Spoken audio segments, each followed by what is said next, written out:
Studio 110.live, man, what a great weekend out here in the Pacific Northwest. Sunshine, it was warm. It was just a perfect weekend to be out on the water, be by the barbecues. Can't say I was on any boats this past weekend, unfortunately. Had a lot of business to handle, but I was definitely at some barbecues and just, I felt like even though summer's not officially here yet, this past weekend definitely felt like summer in Seattle.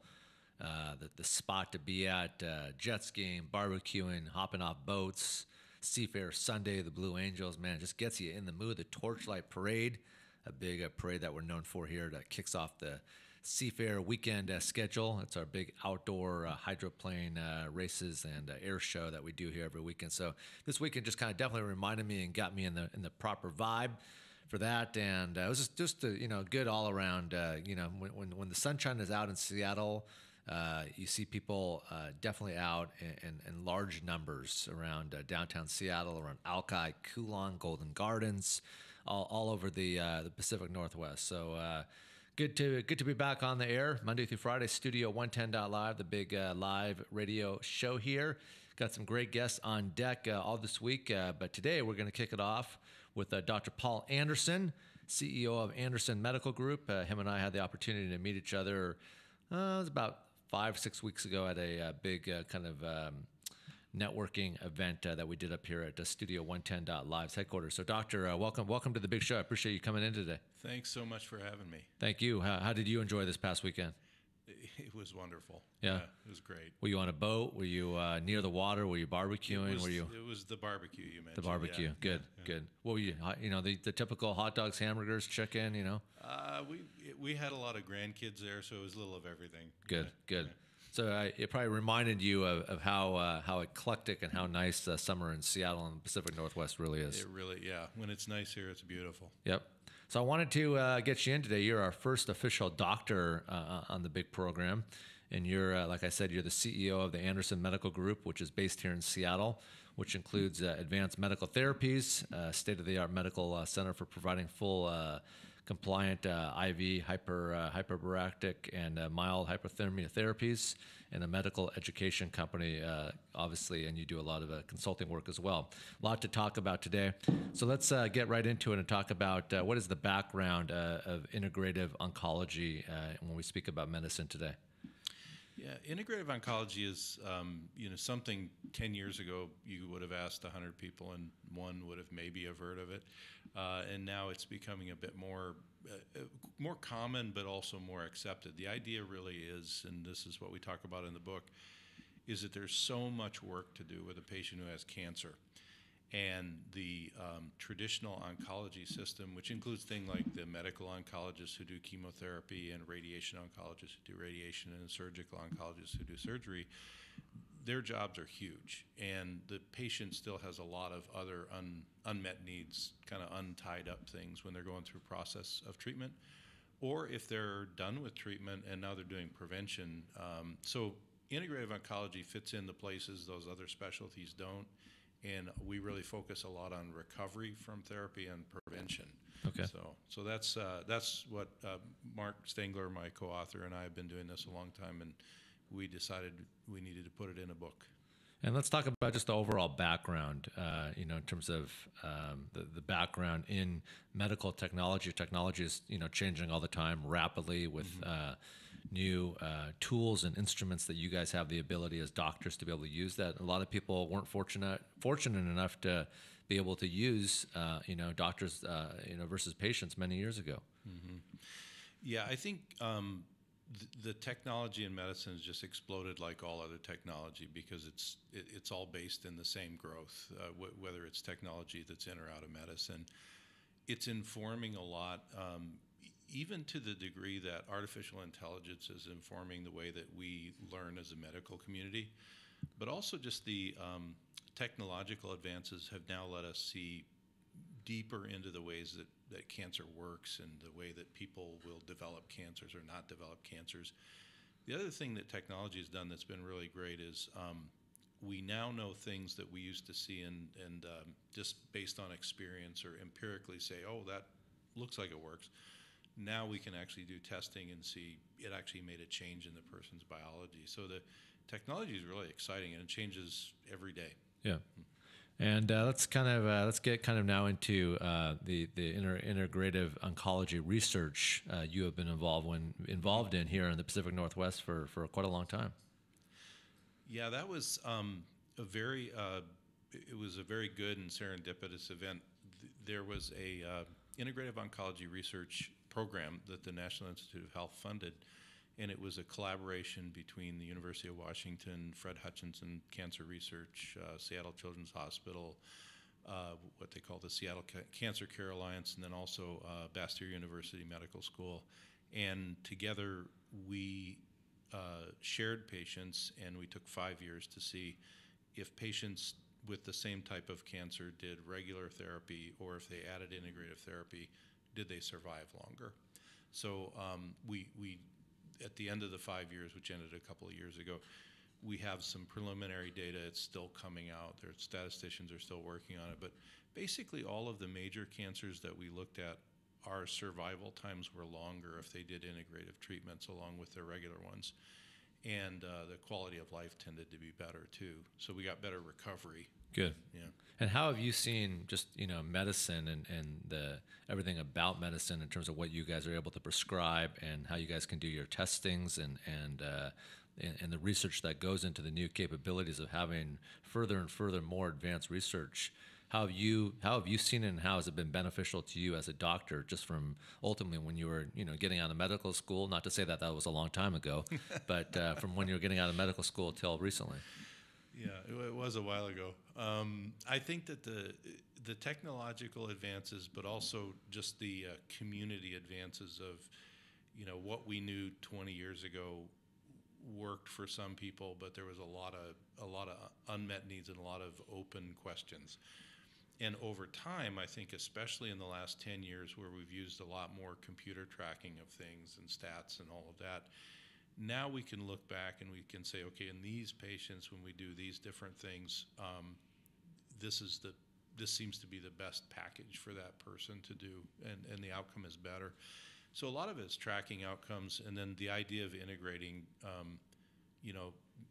Doctors are slow to change often because we're taught to be cautious, et cetera. But the idea of integrating people are warming up to it, and the patients are now really demanding that we offer that. So I think it's been a really good move. Good. So you and Dr. Stengler teamed up to write this new book that I know is doing quite well, all over the country. And what was kind of the initial cause to team up with Dr. Stengler to ultimately write this amazing book that you have out right now on store shelves? Yeah, we went to medical school together about the same time, and so we knew each other just very briefly.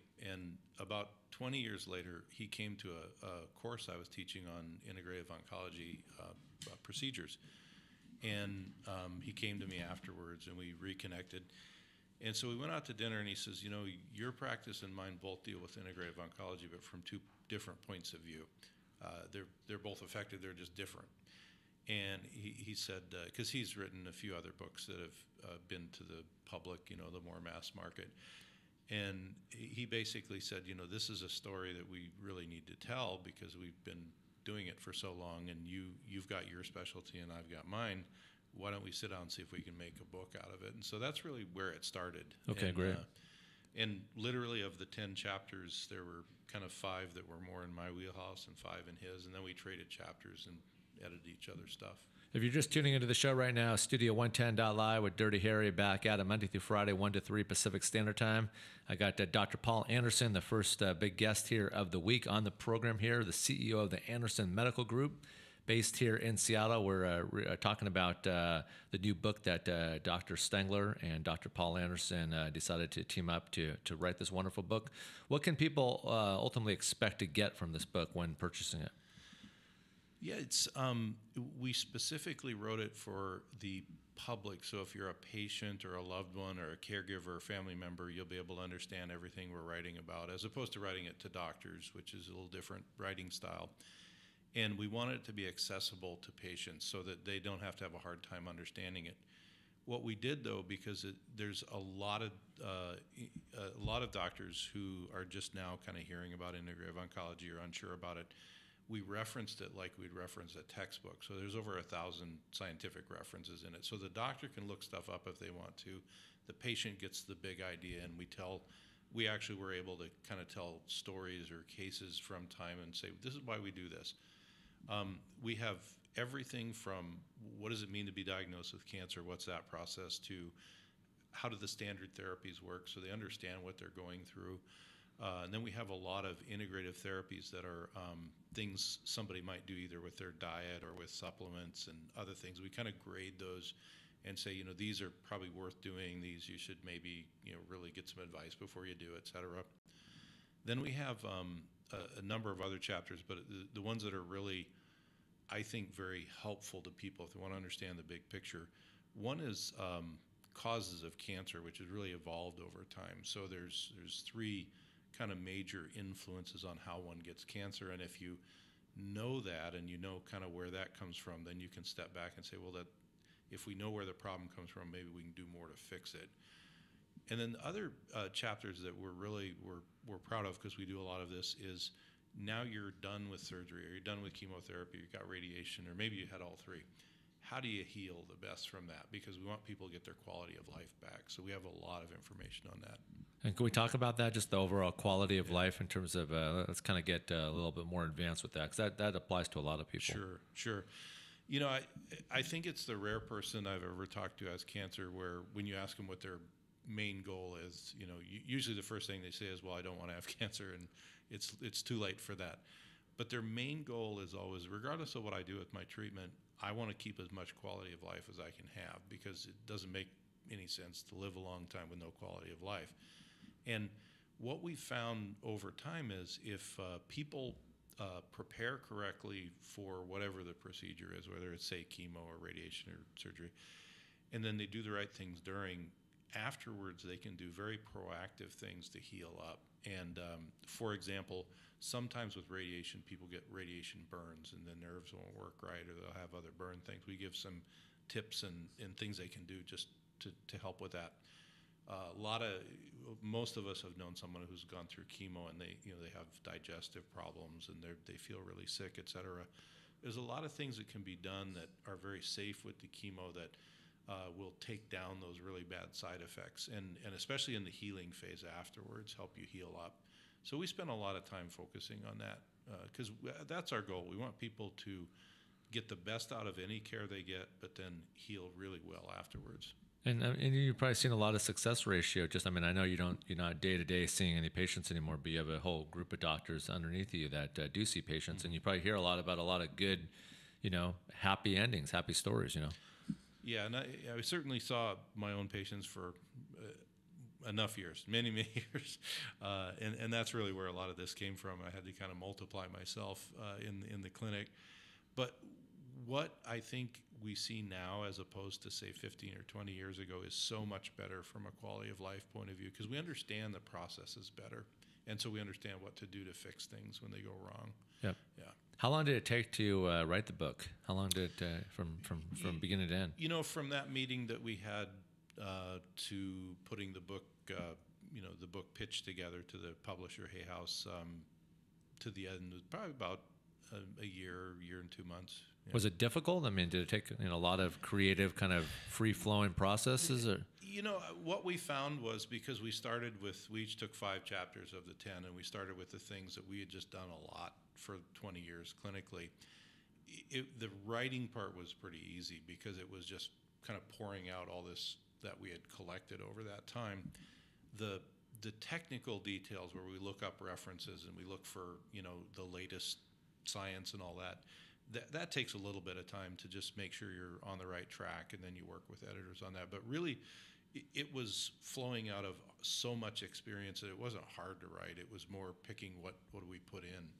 And just kind of walk me through the process, just the ultimate flight plan from being an author of a book to the whole production side of it, because I think a lot of people have thought about being able to put out a book, but they don't have the proper resources or channels. So just kind of give me the timeline of how it all ultimately came into play from all slices of the pie here. Yeah, it's quite a process, and as opposed to my co-author Mark, who'd written a number of books for the public, all my writing have been scientific writing, so which is a whole different food chain. That's not a public thing, and it's very different. So he helped me a lot with that. But the bottom line is you put together a proposal, which usually has 2 sample chapters, your outline, which becomes your table of contents, and your overall vision for the book. You then send that to editors who take a look. They either say, yes, this would be great for our brand, or no, this, we don't do this type of book. And that's the part where people usually, if they get to that point where they've got a book package put together, then it's a matter of finding an editorial staff that wants that book. Then once they pass on it, there's a long contract process, and once that's done, they give you benchmarks and say, we need this much by all these points, and here's when your edits are. And it's very, very proscribed to, you get X number of months to write the initial, and then you got the edits, and then you got the final edits. Yeah. Good. Well, speaking of medicine, we have somewhat of some breaking news coming in here to Studio 110.live that I definitely want to report. It's coming into one of our feeds here. First Lady Melania Trump is hospitalized and will be for several days after having surgery about an hour and a half ago on her kidney. The First Lady had a procedure called embolization done at the Walter Reed National Military Medical Center. Embolization is considered a minimally invasive surgery and involves cutting off blood flow to a particular part of the body. It's typically used to shrink a tumor or block in the aneurysm. Although the White House isn't saying why Melania needed the procedure, they simply refer to it as a benign kidney condition. The surgery was a success, been reported to us, and there were no complications, according to what the White House has put out here to a few top-notch, reliable news sources. She's expected to remain at the hospital for the rest of the week, and hopefully then she'll be back with the president and her son and the rest of the family. So I thought just seeing this story, kind of somewhat good timing to have a doctor here in the studio. Can you kind of touch on what exactly she had to have done and what you know about this? Yeah, so that's the first I'm hearing of her particular case, but that it's not an uncommon thing. What they normally do with embolization is to take under radiographic or kind of X-ray-like guidance a device that would go in and then shut off a blood flow, as it says, to a particular place. Now, the kidneys are a common place where you'll have sometimes swollen vessels that might be very weak, and they don't want them to break because there's a lot of blood that goes through the kidney. Could be that over time there was a weak area and it started to swell, et cetera. Yeah. So this is a way just to shut it off. And the kidney has so much other blood flow that it's probably, as they said, a benign thing, but it could turn into a bleeding problem if they didn't fix it. So it's preventive. Yeah. Well, I hope the First Lady has a speedy, fast, full recovery. And like I said, it was good to have a doctor here in the studio to be able to discuss this with, because I'm sure not a doctor, and you definitely, it was good timing. And when they one of the questions I do have about this Dr. Anderson is, they said that she could be in the hospital for the remainder of the week. With it being a minimally invasive surgery, are they just mostly keeping an eye on her just based on why she had to go in the first place? Yeah, there's a couple of things, but probably what they'll do is watch her, because it's the kind of thing where once you do it, it takes a bit to heal. Your body has to heal around what you did. And with kidneys, you don't want anything to go wrong, so they're going to keep her from moving very much, et cetera. And it's more just to make sure that it just heals up nice and there's nothing new that pops up. Well, I'm sure the Walter Reed National Military Medical Center is one of the best in the country. It is, yeah. So I'm sure she's being watched over by some of the best doctors. All right, getting back into the first big topic here of the show, I got Dr. Paul Anderson, CEO of the Anderson Medical Group, based here in Seattle, Washington. Got a whole team of doctors underneath him. This great clinic that he built out. What year did you actually open the doors of this clinic? Well, we opened our first clinic in 1997. Okay. But up here, when we moved back to the Northwest, we reopened in 2006. Okay. So about 11 years ago. And how many doctors just locally are on your team? Well, we've had as many. We used to have 2 different clinics plus a research clinic. So at one time, there was about 10, 12. Now we've got 3, which is more manageable. And it's a little bit easier to have to deal with 3 than 10 to 12. So we're talking about your book right now that's been a big success. Where can people purchase the book, and how can people get a copy of it? Yeah, so Outside the Box Cancer Therapies, both Barnes & Noble and Amazon have it online, and Barnes & Noble has it in almost all their stores. That was the first place it got shipped. Other bookstores, it depends on their contracts with. Hay House is most people know, a pretty big publisher, and they publish a lot of Deepak Chopra's things and Wayne Dyer and a lot of those sort of people. So they're pretty big in the bookstores. If you don't see it and you don't want to get it online, just ask for Outside the Box Cancer Therapy, and you can just either one of our names, Anderson or Stengler, and you can get it that way. And actually, both Barnes & Noble and Amazon have it. It's priced pretty good there, actually. So, have you guys teamed up to do some getting on some airplanes and going to other markets to do book signings and meet people in the different retailers? Yeah, we're. Dr. Stengler is in Southern California, and I'm up here in Seattle. But I travel and am teaching physicians almost constantly. So I'm always trying to do book signings and things along the way. So I will be somewhere somehow doing book signings, and then the publishers are working on things through the fall. Great. Let's talk about overall what's unique about this book, and how does this book stand apart from other books that might be on shelves that ultimately are trying to compete with you? Mm-hmm. Well, one thing that we noticed as we looked around is that there's not a lot of competition for the way that we wrote the book, which is great. So, as I said, it's this unusual melding of language that any patient can understand, or their family, along with all of the scientific references if their doctor's curious, or if a family member wants to see if there's any science behind something. But the other thing is its flow is different than a lot of other books, in that we just take you from the beginning of the process when you or your loved one is diagnosed with cancer all the way through what may happen in the different therapies. But then we focus, 2/3 of the book is on how do we keep our quality of life and recover. And the other thing that we really focus a lot on is what we call secondary prevention, which is your oncologist says you're done with chemo or whatever, we don't see any evidence of disease, go and come back if cancer comes back. So integrative oncology does a lot around that time of why don't we proactively not have cancer come back, why don't we work hard there. So we actually break down and give people tips on things they can do.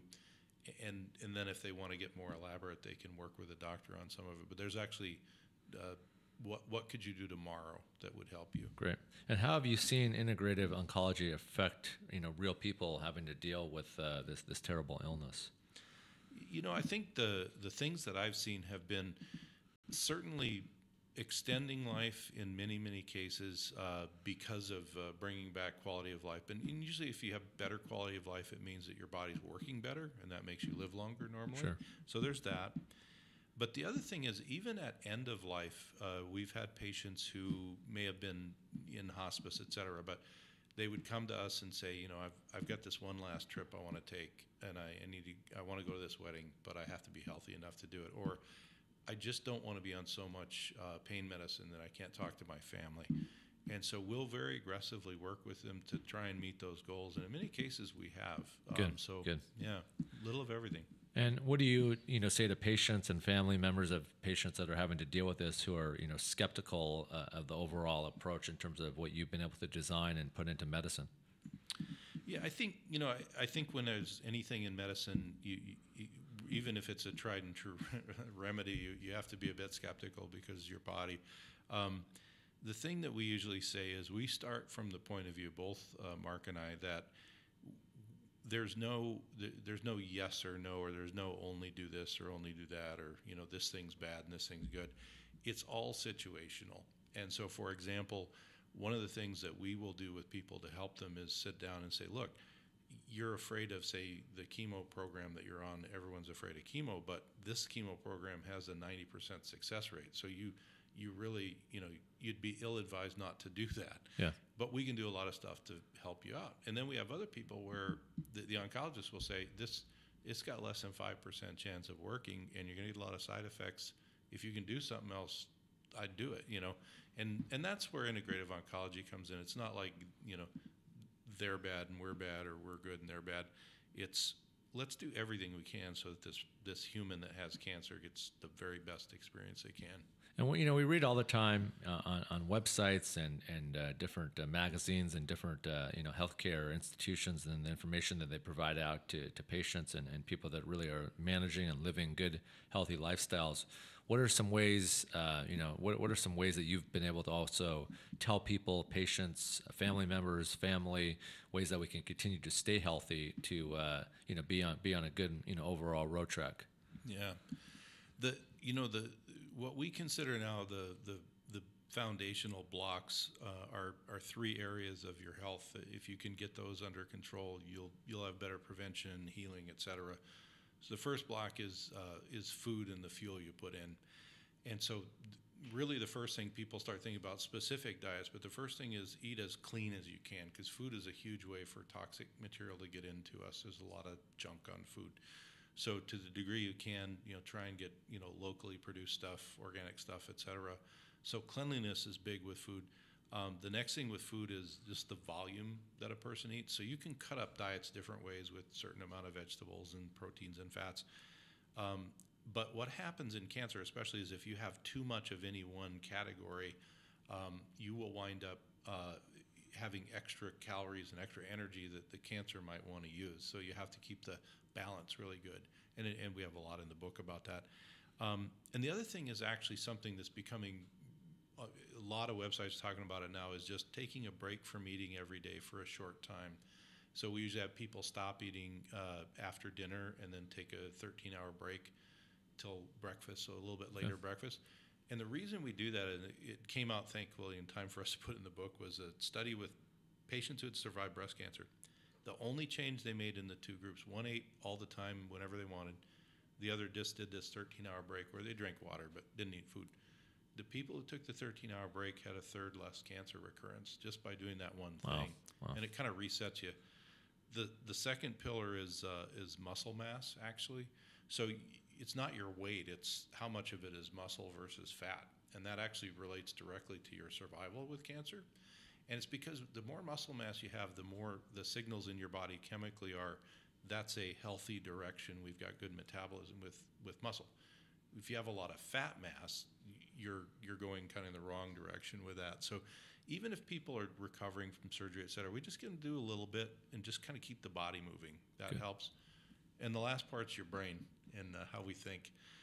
Because if you let this horrible diagnosis get the best of you, which all of us would struggle with, but if you stay there in that kind of negative space, the research is very compelling that does not associate with long life. Whereas if you're, realistic but also willing to, fight and overcome as opposed to be a victim, that's a huge thing too. Good. And exercise plays such an important role in our daily lives. If you're a walker or runner or whatever, upper cardio. And what are some ways from you, Dr. Anderson, that you certain exercises and certain techniques that people could continue in addition to kind of the dietary applications that we just touched about? But on the exercise, what do you recommend?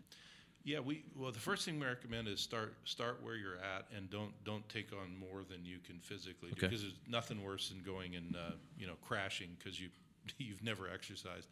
So we start with where people are at, and it's called graded exercise tolerance. So if your exercise for the day is being able to walk around your house and that's max, we have you do it twice. Good. If you're doing something else, we get you doing a little more. But the core is, if your leg muscles and the core muscles in your body get exercised, that'll shift your whole metabolism. And so if you can get out and walk, if that's what you do, if you go on the treadmill, some little light weights, whatever. But it's about the muscle getting some work. But we don't have people go right from surgery and start running marathons. No. It's definitely a process. And for some people, like I said, some people really enjoy running, especially on the weather that we've had recently out here in the Northwest. Some people like to do stairs. I find stairs is really refreshing to me. Stairs is going up and down. Either you're walking them or running them, and you do 10, 15, 20 sets, and it feels good. A couple other things I just want to touch on here before we wrap up, and I know we touched on it earlier when we talk about the integrative oncology, where it's heading, in the medical field today. I know we touched on it. We always do get new listeners watching and listening to the show. So if we can just kind of touch on where it's heading, because I think that applies to a lot of people. A lot of people are hungry and excited for new technology building up. Yeah, I think that's been the biggest thing for our end of the oncology world, is that the patients are more educated and they're looking for more answers, and so they understand that if they need chemotherapy, the doctor who does that's hyper specialized there, and they need all these other parts of their life worked on. The exciting part is that patients are actually asking, and then the oncology community is slowly but surely seeing that there's ways to add these things in very safely to help the patients get the best quality of life and healing. And so I think that's the most exciting thing to me, is it's finally happening, where there's more and more true integration. And there's more centers now where you can go and access doctors like myself, and as well as your chemo people and everything else. I have colleagues that, in most of the bigger centers now will have some options that way. Great. And they're doing more and more. Do you have any upcoming speaking engagements that people can come out and hear your talk about your new book and just the medicine that you specialize in and where it's headed? Yeah, I have a lot of speaking engagements. Some are more doctor only, and some are more public. The best way to look is on my consult website, which is just consultdra.com. So dra.com. There's a calendar, and you can take a look there and see what's coming up. Yep. And let's just touch again before we wrap up. Let's talk about the book again, and where people can. We talked about Barnes & Noble and Amazon. And what do you ultimately hope when people purchase this book, Dr. Anderson? What do you hope that they? What's the one thing that you want them to get out of it? Yeah. So Outside the Box Cancer Therapies by myself and Dr. Stengler. Our biggest goal is whether cancer is touching you personally or secondarily, but really 1 in 2 to 3 people are going to have cancer before the end of their life. So it's pretty much half the people. Whoever it is, whether you're the loved one or the person with cancer, this gives you education, it gives you tools, and it actually gives you a broader hope than just this horrible diagnosis that you may be dealing with. So those were really our goals, is to educate people, make them aware, and give them tools. Great. Well, I want to thank you for coming in today, and it'd be great to have you back in. There's always things to be talking about in this medical field, and I hope you had a good experience on with us today here at Studio 110.live, and we look forward to having you back here in the studio again soon, and maybe we can. Down the road, maybe we can give away a couple books or some autographed books, and maybe we can invite some people in here and be able to ask you some questions. Maybe make it more of like an open format summit. That would be great. Yeah, love it. Well, I appreciate it. I'm sure you don't have the ability now to go home and put the feet up. I'm sure you got many things on the docket today to do, huh? I have a very long to-do list. Well, I want to thank you, Dr. Anderson, for coming in today. I appreciate it. And if I can see the book, I just want to put it up for the camera here where everybody can see the book here. It's a great book. I definitely recommend getting it on Amazon or on Barnes & Noble. Hopefully Barnes & Noble will continue to keep their doors open these days. I know it's definitely Amazon's practically taken over the world. Now I hear that they're going to start delivering to cars. I don't know if you heard that. Yep. I didn't hear that. Yeah, now they're going to start delivering to cars. So every day it's something with good old Bezos. So thank goodness we have brains like Bezos here and you, Dr. Anderson, to keep the Northwest super alive and active. So thank you for coming in. Thanks, Erica, if you can have Ryan come in here, please. I want to, and please walk out Dr. Anderson. And before Ryan comes in, we'll touch on a couple other things. We have our boys Nick and Ben from Zima. They'll be in today at 2:30, and they'll be giving away these passes, this big festival coming up, so that'll be quite exciting. I have another doctor coming in the 2 o'clock hour till 2:30, Dr. Matthew-Kill, and he's with Weber Chiropractic Sports Clinic. And he deals with a lot of Seahawks players and athletes in terms of just good fitness operations, powerlifters. weightlifting. So we'll slaying weights, Ironman competitions, and all those things. So it'll be good to have another doctor. And today's kind of almost a medical doctor segment field. So that'll be that'll definitely be good to be able to hear more from what other doctors have to say about the individual technologies that they have into place. And everything like that. So let's see what other music news stories are brewing here today. Diddy shares Joe Budden State of the Culture, and he says, "I didn't come here for play." So we'll try to break that down. Amber Rose breaks silence on 21 Savage split with emotional letter. She says, "I love this man so much." We'll try to get to that story today. Nas reveals how much money he makes and what he pays per month, and how he spends roughly $76,000 monthly. That'll be an interesting story to try to get into it. Rita Ora responds to girls' backlash. I've had romantic relationships with women and men throughout my whole life, and I can definitely report to my fans what she's enjoyed more. That's coming from Rita Ora. Let's. What else do we got here? I think music news, that's about it. Childish Gambino's This Is America takes down Drake, helps Donald Glover make history. Joe Budden and Diddy make Revolt TV deal official.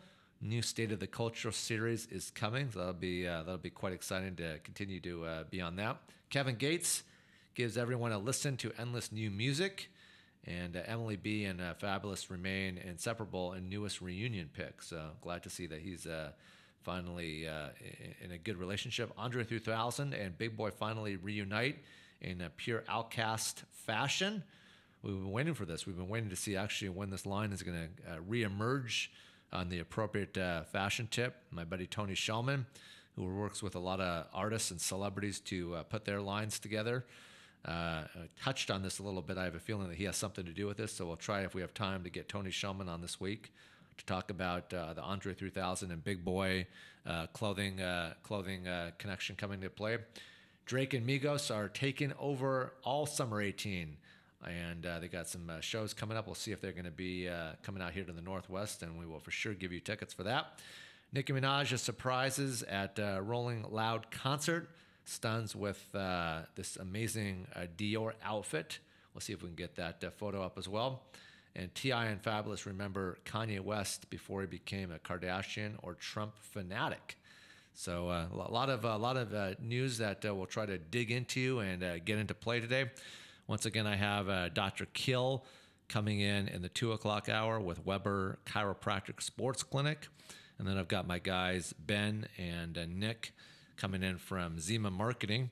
And they will be talking and announcing the winner for these big passes for a big upcoming summer festival that people will have the opportunity to win. I want to thank again Dr.Paul Anderson, the CEO of the Anderson Medical Group based in Seattle. He was on with me this afternoon from 1 to 1:30, and we talked about a lot of advanced medical therapies, state-of-the-art medical center providing fully compliant IV and hyperbaric and mild hypothermia therapies.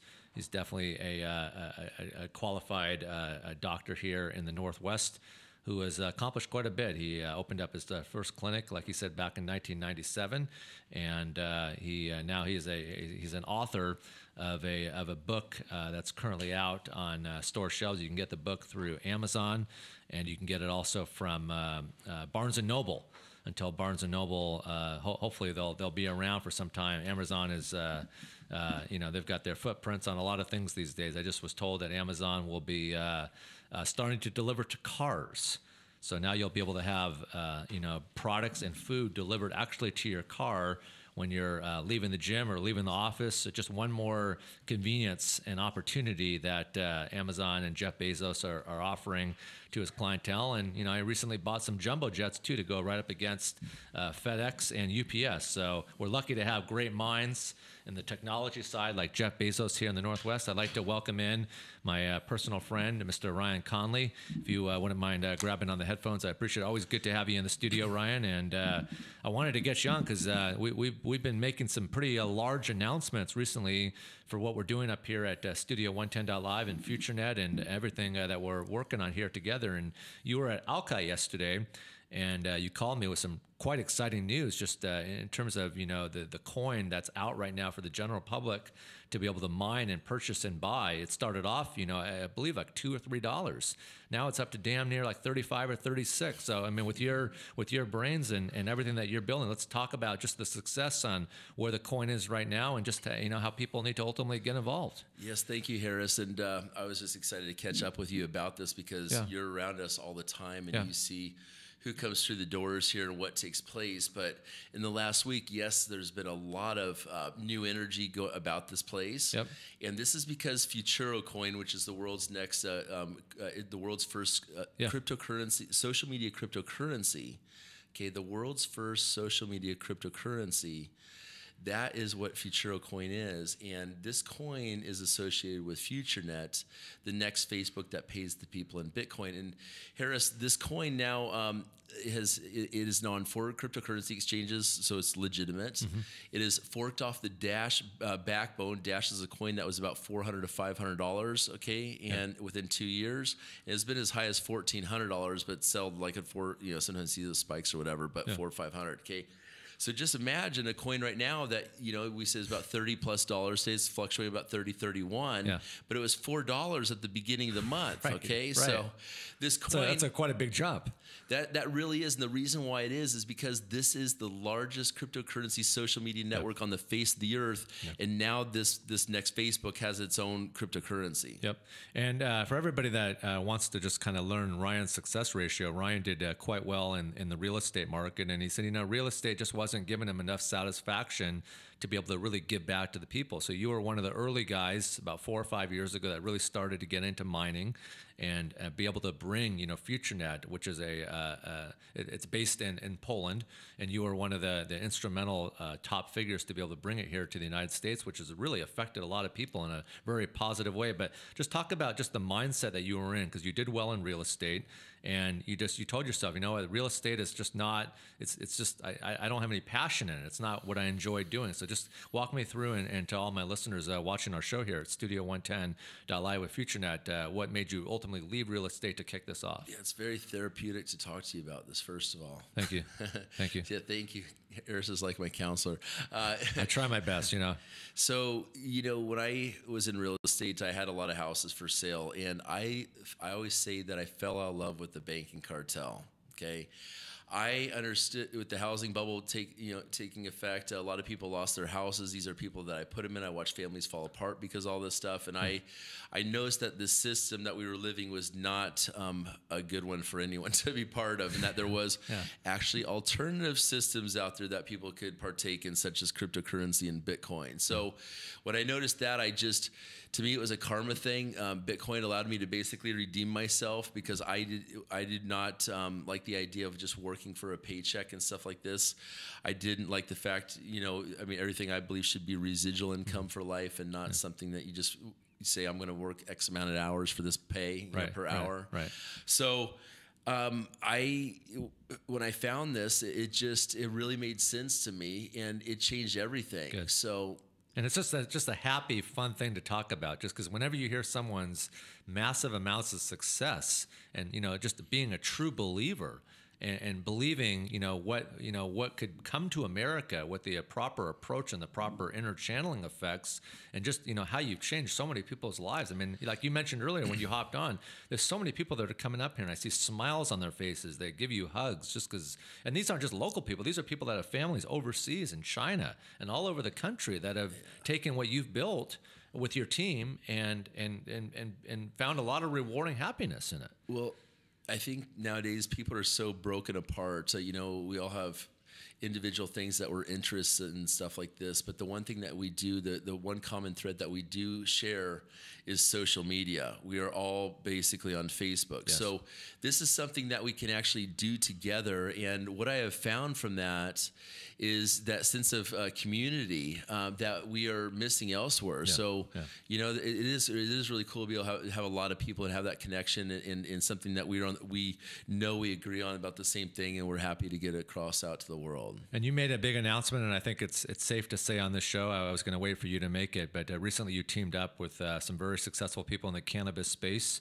And the studio that I've been broadcasting from March 15th was Sir Mix-a-Lot and Andy Stokes and Andy Case and Marcus Trufant. By the end of the month or the very beginning of June, we will be broadcasting from our new space in downtown Seattle with some really powerful cannabis people who are some of your partners. So I think that'll be another exciting element to everything that we're working on here with the show and all the products that are being launched here, in conjunction and correlation with Studio 110.live. So super excited about that as well. Definitely. I mean, the thing about FutureNet, Harris, is that anyone can go ahead and join on it, and you could approach people all day long from all walks of life and go ahead and do that. And that's what I've done about getting the word about FutureNet out there to the masses through social media and stuff the past few years, and got wonderful teams in Africa, China, and Vietnam, and all these places.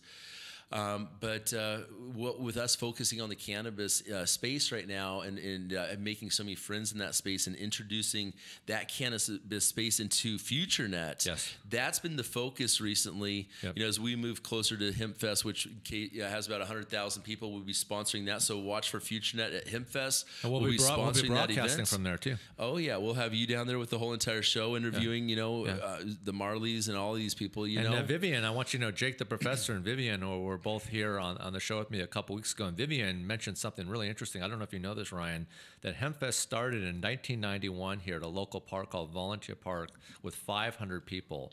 Now it attracts over 100,000 people from 1991 till 2018. So just another amazing thing that's come out of the Northwest, just like what we're talking about. Just in watching those two industries right there, the crypto and the cannabis coming together, but we had the third tier leg of that, which is the social media aspect, and that's what we're putting that focus on right there, and it just empowers one another. I love this saying that collaboration is the next competition, is the new competition. Right, so that's what we're doing, helping everyone out. And another thing that you mentioned earlier this morning in a meeting that I heard is that you don't like seeing all these Starbucks popping up on every street corner. I mean, what does that really do for people? I mean, it's a place to open up your laptops and get a croissant and get an orange juice. But I hope it's okay to bring up, but just another vision that you have that you want to be able to put out there are just actual FutureNet cafes. Yeah, so our company FutureNet, it is our goal to go ahead and launch quite a few of these franchises all around the world. They're coffee shops called FutureNet Cafes. So there's a lot of internet cafes out there. As you travel the world, you're looking for internet cafe, right? You go there, whatever, and stuff, and to have something very trendy that already has a cryptocurrency population falling. Where what we have noticed is that when these storefronts come open, they get a lot of social media buzz out there. So think about us living in the heart of the tech, the tech world. We got the tech world plus the Starbucks world, cannabis, and all this comes together in a cafe where we have cannabis coffee, whatever, so much to watch happen here. But do you think do you think we could be one of the first in the world to have the first one open up here? Or that is definitely the goal, is to have the first FutureNet Cafe here in Seattle, and that's what we want to do right away here. So we've got some things. So definitely support us when you guys see us coming available. Absolutely. And just a couple more things. I know you're a busy guy, and I don't want to take too much of your time, but what are some good ways in terms of because we really see the success ratio. It started off at $4, and now it's up to like 36 or 37 on the mining aspect of the conversation. What are some ways, Ryan, that people can take the appropriate levels of interest to be able to ultimately have the same success ratio that you built up for you and the crew?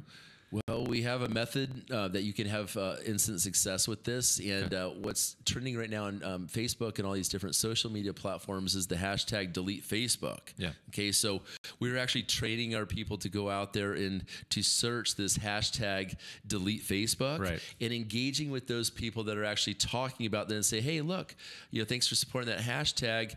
We have something better that I think you'll appreciate. Could we set a time to talk? Yeah. It's the next Facebook that pays the people in Bitcoin. Exactly. The world's first uncensored and encrypted social media network. Exactly. Keep it that simple. Yeah. And you will immediately have people join this. So one thing I want to add to this, Harris, also is, it's an honor nowadays for someone to be able to go ahead and get a job at Microsoft in the Pacific Northwest, or Amazon, right? Or any of these, okay, or Amazon or Facebook is where I'm going with, or WhatsApp or something cool like this. Yeah.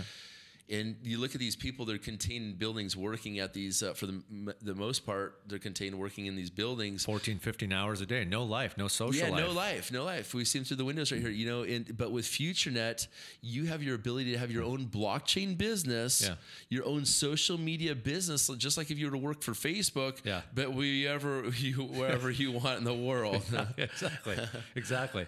And so I mean, we're not joking around here. I mean, you a lot of people, and by the way, I had Julianne and Sarah on there with me Thursday. Ryan, Julianne is a member of the team here, who you've taught a lot, and she was very vocal, and she gave you, all the credit, which obviously everybody needs to do, Ryan. But when she was in here, when Sarah and here were, they bought Bitcoin at the level that they bought it at. Now it's 8 or whatever the dollar amount is, and a lot of people are forecasting it to be at 30,000 by the end of the year. Well, I don't like to speculate too much, especially when things are recorded. No, but I think that we're doing the right thing for supporting cryptocurrency. I think that Futuracoin, and I know that Futuracoin is in its infancy stages right now, even with the massive spike we've seen. I think that this is definitely can be justified as being a normal trend, which is on the way up with the news that we have moving very rapidly. So I encourage you guys all to take part in FutureNet and stuff, and then also make sure that I would get a mining contract of the Futuracoin, and Harris and I can help with this. Those can be picked up for as little as a one-time. They're 2-year mining contracts for $100. So. And people are, like I said, a lot of people are seeing a lot of success. Just investing 100, 185. There's different packages for whatever your financial obligations are at the moment, from 185 to 1685, and whatever you feel comfortable with. But you just got to get involved, and you can see. And Ryan's in a good place because he saw an amazing movement in terms of what can really benefit and help the people. And like you just said a few minutes ago, Facebook posts up $28 billion a year. How much of that goes back to the people? They're charging so much for advertising. But with FutureNet, it's paying you in Bitcoin. It's actually paying you back. It's rewarding you. It's putting money in your pocket, and that's why a lot of the guests that have been on this show have seen the success ratio. There's no other shows in America that are triggered, that are built into social networking and everything going on the crypto side with the celebrities and all the guests that we have in here. So from when Simixalot and all these people reach out to Ryan and I, they say what we're doing here is brilliant.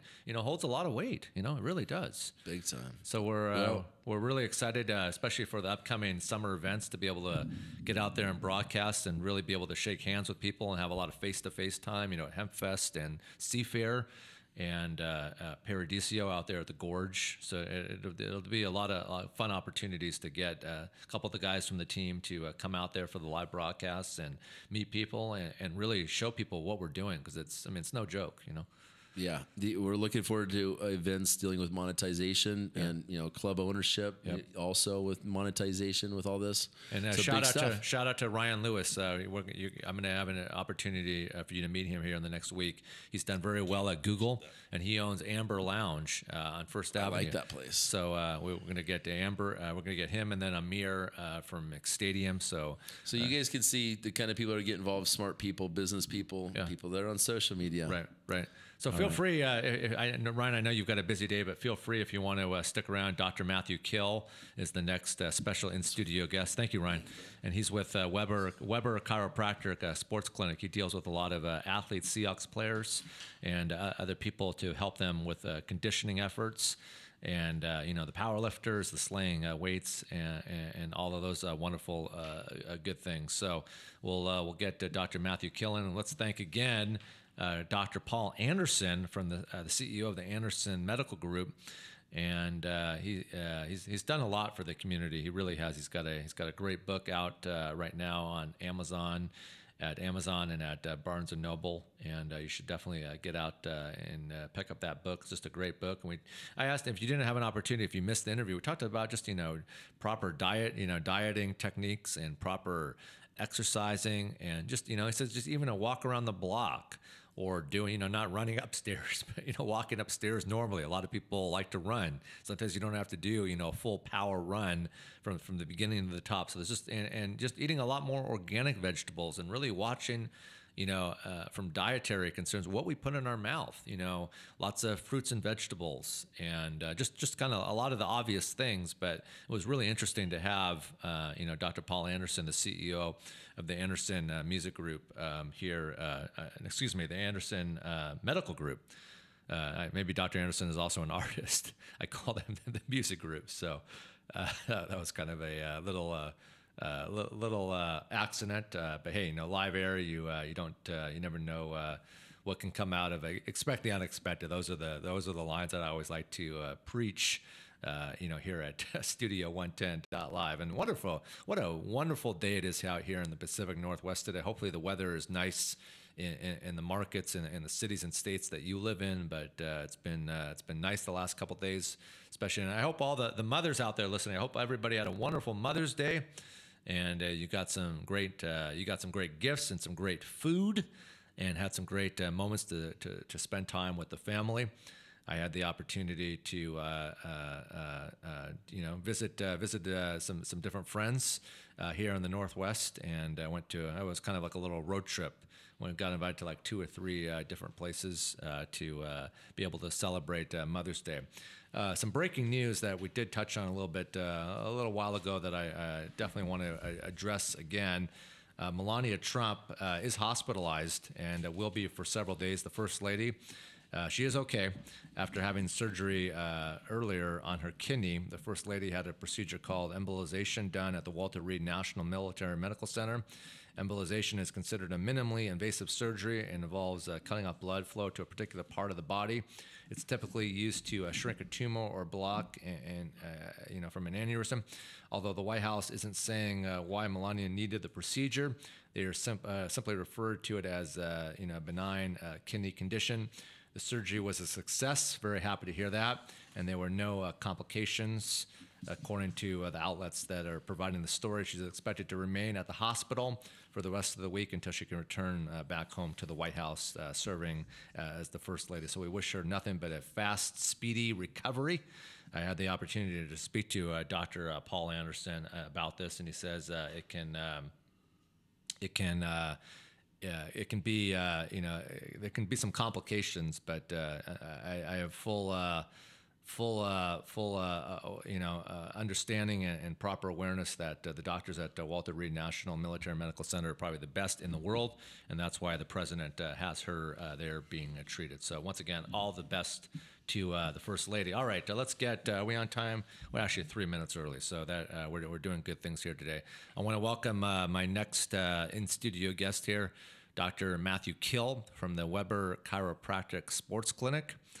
You've been a chiropractor here in the Northwest for about 2.5 years. And it's good to have you in here, man. I have a lot of friends that are always complaining of, back pain, and, they got rear-ended and that accident still is, catching up with them. They just can't shake off that back pain, or they've had injuries related to sports. And just the common illnesses that people have to deal with. So I'm glad that you were able to come in. I've had the opportunity personally to see you and feeling a lot better from it. So thanks to you, I'm actually sleeping the 8 to 9 hours of sleep that I need every night. Thanks to Dr. Matthew-Kill. All right, from Weber Chiropractic Sports Clinic. So let's get into it. And hoping that this segment will be able to help a lot of people and give people the proper understanding and channeling efforts that people need to sometimes reach out to a doctor like yourself to, loosen up a couple things. When you saw me, I mean, I'm a very open vocal person. I had this right arm pain, and I really didn't know what was causing it. I just knew that it was keeping me up at night. And luckily, Erica knows you, my show producer, and I said, do you happen to know a chiropractor? And first off the bait, she recommended, yeah, you got to reach out to Dr. Matthew-Kill. So I came into your office. It was a great experience. Everybody was very warm and very friendly. And it was just you sent me home with some fun little toys too that definitely helped. I can say that the ball trick, where you put the ball behind your shoulder and you rub up against the doorpost.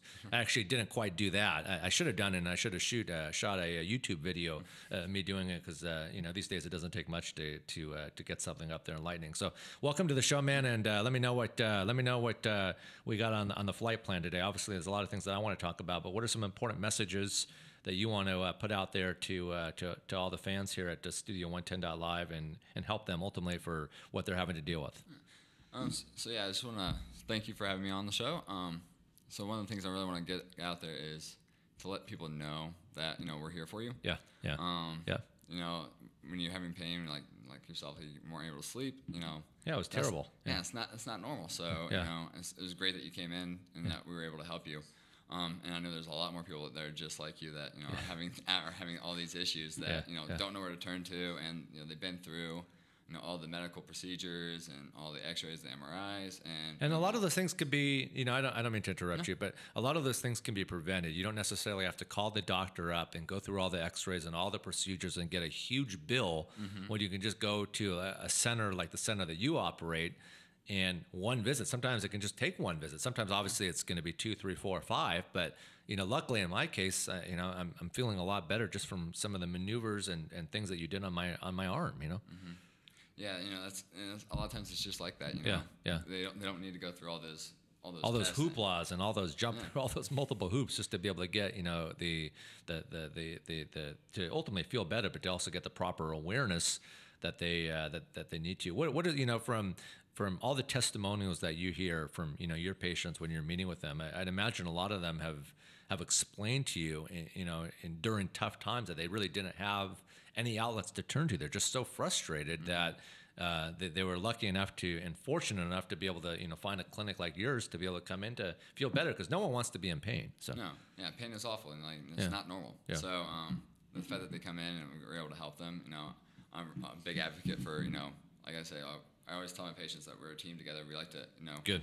I coach them on how to, stay out of pain. Yep. So I just give them exercises. I show them what to do in order to stay out of pain. And you see all walks. You see younger people, older people. You see some professional athletes, some weightlifters. So just we're not going to obviously mention anybody's names due to privacy settings and restrictions. But typically when an athlete comes in, are they coming in after a game and they just need the proper conditioning to get them back to square one to be able to perform? Yeah, sometimes it's after the game. Sometimes it's prepping for the game. Professional athletes. They are working out constantly 24/7. Yep. So their body breaks down, so they need somebody to turn to that to kind of help them deal with the pain and figure out strategies to help make them move more efficiently. So let's get into it. I got Dr. Matthew-Kill here from Weber Chiropractic Sports Clinic. Like I said, let's get into it when we've actually been into it for the last 5 minutes. But let's get into some questions that I wanted to ask you and get a little bit more in depth here. When did you realize, Dr. Kill, that you ultimately wanted to be a chiropractor in terms of all the different avenues and streams that you could have stayed in school for further education and become any doctor you wanted to, but chiropractic was your specialty? Yeah, so I decided when I was 14 years old. I was a freshman in high school. Wow. I was a football player, so I was playing 2 games a week on the freshman and the JV team. And then one of the games, I had a really bad back injury. I didn't know what to turn to. I was having problems standing up, sitting down. I couldn't really move. And then my mom recommended me to go to see the chiropractor, so I went, and he treated me, and I was able to walk and stand up and everything, do all my fun activities that I do. And I remember walking out to the car that day with my mom, and I was like, "Mom, I want to be a chiropractor." So from then on, it's just been all towards that. And let's talk about just the overall movement-based training that goes into ultimately being a chiropractor. And there's a lot that goes into it. I mean, you're dealing with the spine, you're dealing with the neck, you're dealing with, a lot of inner working parts of the body. Yeah. So the movement-based training and the way of treatment and assessment is looking at the body as a whole and seeing how different movements can shape where the pain could be, where they're having issues at. For example, like the shoulder, there's multiple things wrong with the shoulder, multiple joints that go into it. If one of those isn't working right, we have to be able to, pinpoint where the problem is and then know ways to treat it. So that's kind of like what I do with movement-based training. And normally, like when someone comes in with your standard back pain, if they got rear-ended or if they're in a collision and the back just is, they're having almost chronic back pain to a degree, how many sessions does it normally take for someone to ultimately feel better, to get back to their normal self, to be able to conduct and get through their daily lives? It can vary greatly. It depends on like how long they've been having the back pain. If they've been having it for 10 years, then it's going to take a little bit longer because we're more ingrained in those movement patterns that are faulty. But sometimes if it's just, like, oh, I bent down and, sometimes it could be as short as one visit. Yeah. But usually I'll typically say around 10 to 15 visits in order to completely be better and like be stable. And what's the most common issue that you see every day from, all the patients that you see on a daily, weekly basis? I see a lot of low back pain patients, honestly. A lot of people, 'cause in the world, especially this area, it's very big in the tech industry. So people are just sitting at their desks all day. Yeah. So it's like that sitting and we're not moving. So the body and the joints really crave that movement. Yep. That's when they get all their nutrients and everything like that. So if they're not having that, they're going to have some low back pain. And let's talk about just, we're surrounded by a bunch of tech giants here in downtown Bellevue, where we're currently broadcasting from until my studio moves to downtown Seattle, which I'm excited about. Just some ways that people, because I like to be able to give a lot of helpful information, because a lot of people are sitting in an office chair for many hours of the day and they don't think about going outside and getting fresh air and taking a walk and just kind of the overall conditioning effort. So what are some tricks that you can offer to the listeners right now from people that you see that work like at the Amazons and the Microsofts that are stuck to their computer all day, that people can do like after hours, if after hours exist in their human Rolodex, to be able to ultimately help them condition and make them feel better ultimately while they're suffering from lower back pain? So one of the things I always got to tell them is like, try to move every hour, whether it just be standing up and sitting down. Sometimes it could be just as easy as that. I also walking to the water fountain, getting a glass of water. Staying hydrated is very crucial for healing and just overall health. Yep. So I always recommend standing up, moving around. I'll give exercises. We're stuck in this very hunched over position a lot of times, especially when we're on our computers. So we get stuck like this. So I always recommend just reversing that posture and extending backwards. Sometimes that can be really powerful to help them get better. And is it true, like when we're talking about just the true inner workings of chiropractic and that side of medicine today, a lot of times you don't actually have to put someone on medication to relieve the problem. A lot of times you can just have them come into a clinic like yours and be able to do what needs to be done to get them back to square one. Yeah, a lot of times patients don't need the medication, especially we're having a huge epidemic right now with opiate use and overdoses and heroin, and that's terrible. So chiropractic can offer them a nice alternative to the opiate medication or the the NSAIDs and things like that is not necessarily needed. How much training goes into becoming, obviously a chiropractic doctor in your specialty? How many years does it take to learn to be able to see patients and graduate from the program? Yeah, so I went through a 4-year undergrad program, and then chiropractic school was another 3.5 years nonstop. Wow. So it was 5 academic years for the chiropractic school. So it's probably there's a lot that goes into it. Yeah. Mm-hmm. So a lot of hard tests, and it's just a whole program that you have to get through. Yeah, it's a difficult fun challenge, but I was surrounded by a bunch of great colleagues and peers that were always willing to help, and I was always willing to help them. So we really played well together. Good. Coming to that. Do you want to continue to see patients long term, or do you eventually want to do things kind of on more of a creative opportunity where you're either doing a lot of more public speaking, or being able to involve you and your brand, and other chiropractic measurements to help people out? Oh yeah, I definitely enjoy the patient side of care. So I definitely always want to see patients. but I wouldn't mind, doing some weekend events and seminars like that where I gets you out of the office a little bit. Exactly. And get opportunity to see new patients. And today you don't really see a lot of doctors send thank you cards. And it was a nice surprise to go through the mail. I don't know, it was a couple days ago, and you guys sent a nice card from you in the clinic. So that kind of goes back to the overall, Nordstrom's customer service approach. When you buy something at Nordstrom's, for example, I always say, what's the difference between Nordstrom's and Macy's? Well, Nordstrom's, when you buy something, the sales associate will take the bag and walk around and hand you the bag. When you go to Macy's, they'll hand it to you over the counter. What's a better experience? And then Nordstrom's will take it up a couple more notches by, reaching out to you. If there's an item that comes into the store that they think you're interested in, they'll reach out to you. So it's just, what I'm getting to here is just the customer service that you put in, with your clinic to your patients by sending out these cards. And it says a lot. It really does. Yeah, because like I said, we're a team, and we like to work well together, and we're always thankful for the patients that do come in to get help. So we just want to show our appreciation to them. So let's talk about the Seattle Mist women's arena football team. I know you've seen a lot of them, and you work with quite a few of them, correct? Yes. So if you're not familiar with Seattle Mist, is the women's football league here, and they are some extremely talented athletes. Yeah. So were they? I mean, it must be kind of a fun visit when they come in, after a game, and there probably a lot of them are lining up just because I mean, I've never been to an actual game, but I've watched them on TV and on YouTube and stuff, and that's pretty physical activity, Oh, they are. Well, they're great athletes. They are some of the. They're nasty players. They hit really hard. Like I wouldn't want to be down there messing with them. Definitely not. It's a great experience to actually go to the game. We should come to the game this Saturday. I do know one of them. Is it Shea Norton? Yeah, Shea Norton. Yeah, I've known Shea for a number of years, and she used to come out to a lot of events at the former radio station. Is she still on the team? No, she actually retired last year. So she retired. Okay. Yes, this is her first year not being on the team. So she's living the good life now, huh? She's living the good life. From all the numbers that she posted up. Obviously, our bodies are always changing. We're always going through new cycle movements. From the younger generations to the older generations. So it must be a little bit more difficult when you are seeing someone, 60 plus or 50 plus. And them expressing to you that the pain they're in, but they also want to see a fast turnaround cycle. What are some tips and techniques that you give to people, on the younger demographic, but then on the higher demographic? A lot of times it's a lot of the same information. I always recommend, staying movement. The movement is getting key. up and walking. Yeah.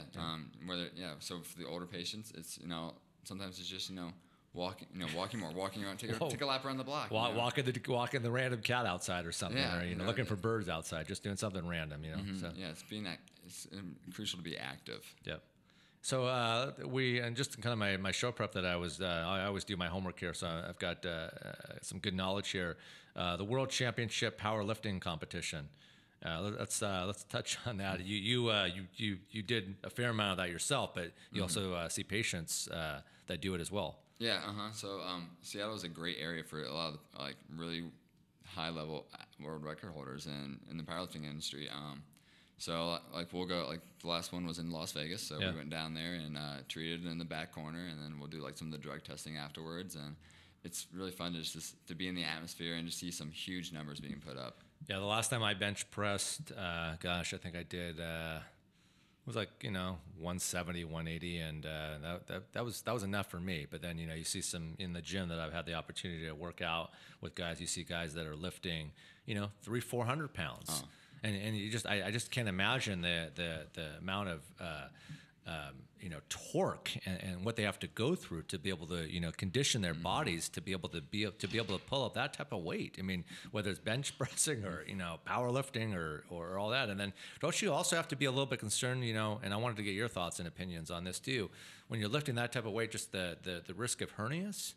There is it's a bigger increase of getting a hernia. I had one, I had one a number of years ago, and now that I know they can. They have other ways to treat them, but it was definitely a painful thing to have to deal with, Yeah, hernias are not fun. So that's a double-sided coin. So it does increase your risk of getting a hernia because you're lifting heavier weights. Yep. But it can also be used as a way to kind of prevent the hernias from having, because it will make your core stronger and things like that are going to be more beneficial to you. So let's talk about what Weber Chiropractic Sports Clinic overall, gives and can apply to patients that need the appropriate assistance to come in and seek help to ultimately feel better. So just kind of give me a broad, grid flight plan in terms of the people that come in and ultimately what you can do for people. Yeah, so we get patients from all walks of life, and we've had 15-year-olds, we have babies, we've had up to like the 80-year-olds that are just trying to move. Yeah. So some things to kind of expect are is that thorough exam. We're going to find out where the pain is actually coming from, and then we'll give our thoughts and treatment recommendations and some of those exercises that like I was showing you. And I get personal on the show, and I have no problem talking about things. I mean, obviously we'll only speak about me, but when I came in, I had this right arm pain, and it was lasting quite a while, and I tried to do as much as I could at home, and then I said, in the past I've had a lot of luck with seeing chiropractors. So just kind of walk me through, and the listening audience, what I was experiencing, because it probably is a common, I think when I talked to you, you said a lot of people do have to deal with it, but what I was experiencing and what you did to ultimately make me feel better. Okay, so you were experiencing some lateral epicondylitis. Yeah.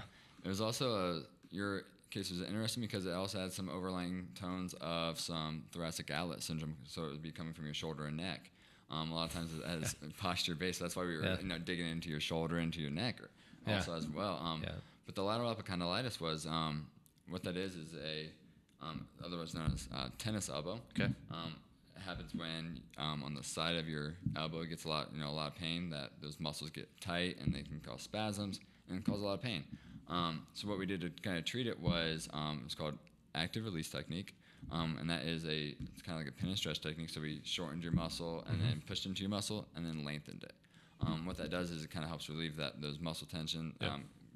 Helps a lot. Yeah. It was pretty painful for you, and I remember that. It really was. It was terrible, and when it affects your sleep pattern, it's not good. You should know, no one should ever be up at 3 or 4 in the morning with just this type of arm pain that I had, and I still don't know. Like, I like to do a lot of push-ups and sit-ups, and I enjoy doing some yard work around the house, on the weekends. So maybe it had something to do with that. But it just didn't go away, and I tried to.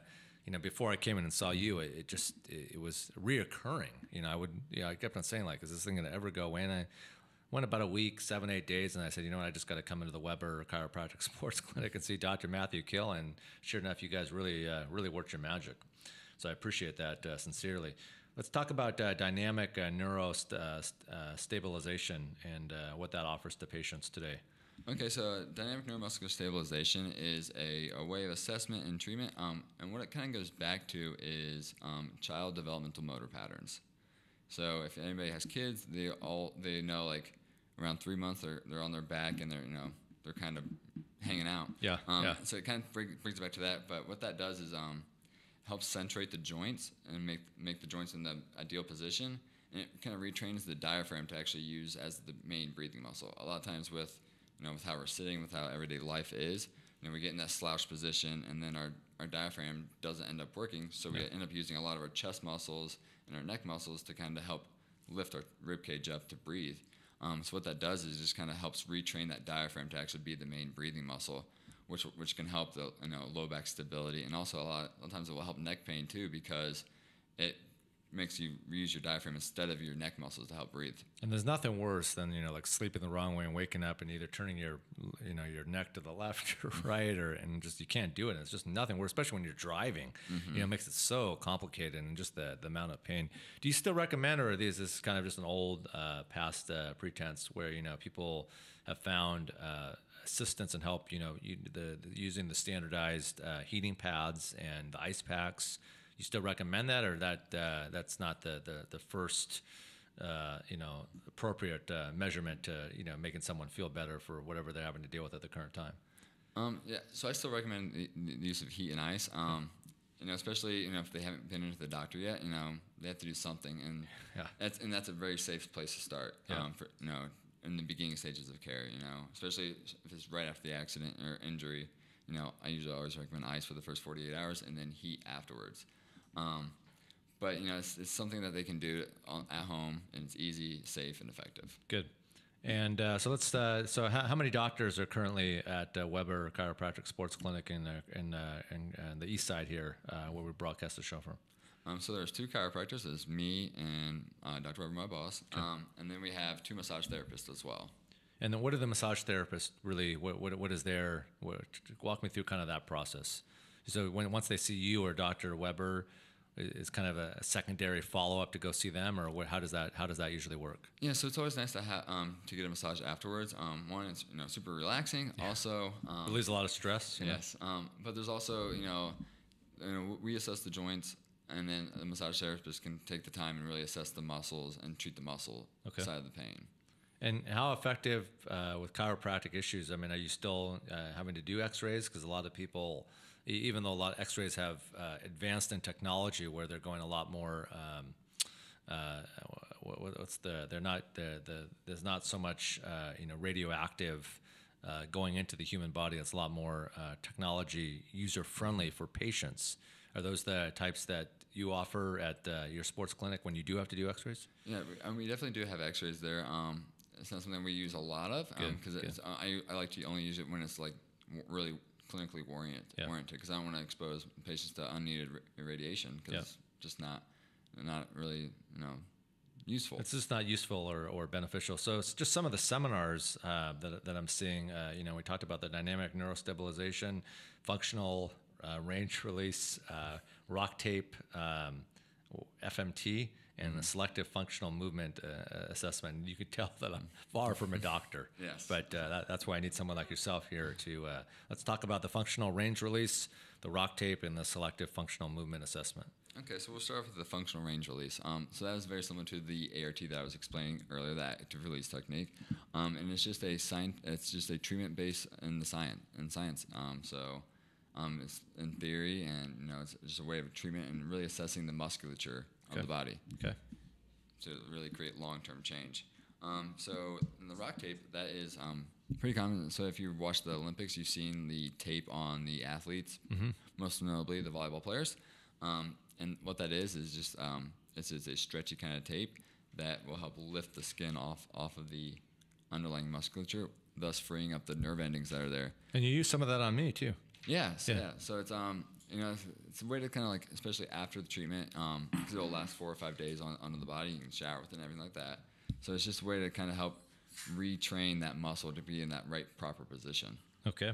And then selective functional movement assessments. Yeah. So the selective functional movement assessment, that is a way of looking at those motor patterns, those global motor patterns that we should all be able to do.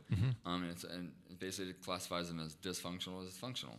And if it's dysfunctional, it goes through a breakout of what movement all goes into that main movement pattern to really determine where the problem is. Great. And it sounds like you'll be the functional range conditioning. Just one more thing that you'll be able to apply to your knowledge to be able to be to show a lot of your patients a lot of benefits. That's coming up. Functional range conditioning. Where will that be taking place? That will be taking place at Seattle Strength and Performance this weekend in Seattle. So, great. So and what do you hope to I'm guessing there'll just be you and a bunch of doctors learning new techniques to be able to apply to patients. New ways, huh?